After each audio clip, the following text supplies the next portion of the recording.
nuestro primer encuentro de Madurando en la Fe. El día de hoy vamos a tocar un tema muy conocido ya seguro por muchos. Ya lo habrán visto, ya lo habrán escuchado. Habrán visto en algún pasacalle, habrán visto en algún cartel, colgado de algún portón, que dice: gracias San Expedito por los favores recibidos. O habrán escuchado alguna otra historia en donde las damas le piden a San Antonio de Padua: San Antonio, dame un novio. Y alguien les dijo de que deben de poner la imagen de San Antonio boca abajo y que hasta que no le conceda la gracia que ellos pedían, no lo volvían a colocar en la posición normal. Entonces, habremos escuchado mucho este tipo de historias. Y lo bueno, o lo importante de esto es que tenemos que saber que aquí tenemos un pequeño problema de sincretismo. ¿Qué es el sincretismo? Es cuando atribuimos a santos católicos características que son de santos de culturas y de costumbres distintas, ¿sí? Que nada tienen que ver con el cristianismo. Por ejemplo, para poderlo entender mejor, en la época de la esclavitud, los negros africanos, está de más decir que son negros, pues eran africanos, ¿verdad? Entonces los negros, cuando eran esclavizados por los blancos, los blancos, obligaban a los esclavos a que cultúen su misma religión. Quiere decir de que cuando un esclavo, un negro, veía una imagen de San Miguel Arcángel, ellos relacionaban a ese santo con el santo de las costumbres que ellos tenían en su religión, que le otorga otro nombre. Cuando ellos veían una imagen de San Jorge, ellos lo relacionaban a las cualidades que tenían otro santo dentro de esta cultura. Por ejemplo, San Miguel Arcángel, ellos lo relacionaban con Shango. San Jorge lo relacionaban con Ogún. Entonces, estos santos del panteón africano se fueron con el tiempo, y hasta hoy día vemos muchas prácticas de esas, que se fueron misturando o mezclando con características de los santos católicos. En el caso de los esclavos, de los negros, era una cuestión cultural. Ellos eran obligados a que cultúen la religión del blanco. Entonces ellos veneraban a esa imagen, pero dentro de su intelecto estaban venerando a otro santo, a otra entidad, para poder entender. ¿Por qué hago esta aclaración? Porque cuando hacemos esa práctica de colocarle boca abajo al santo para que nos dé lo que nosotros le pedimos, esas prácticas nada tiene que ver con la vida o con las características del santo católico, de la religión católica. Entonces, ¿por qué? Porque cuando hablamos o cuando conversamos de la vida de los santos, tenemos que preguntarnos primero qué son los santos. ¿Qué son?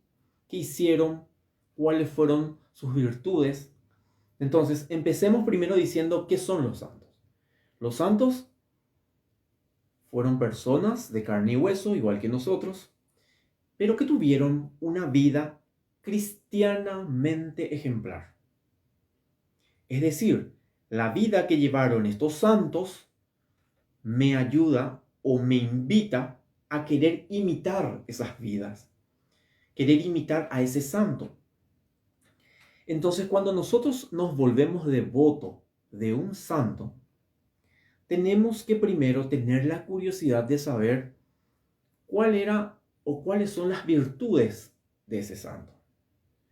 Cuáles son las cualidades, cuáles son los valores que tiene ese santo. Cuando yo encuentro que me siento identificado con las virtudes, los valores o las cualidades de tal o cual santo, entonces, ok, está bien. Me sirve como un ejemplo a imitar.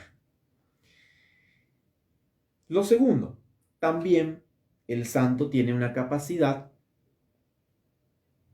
por así decirlo, para entender, tiene la capacidad de ser o de interceder ante nuestro Padre cuando nosotros queremos alcanzar una gracia.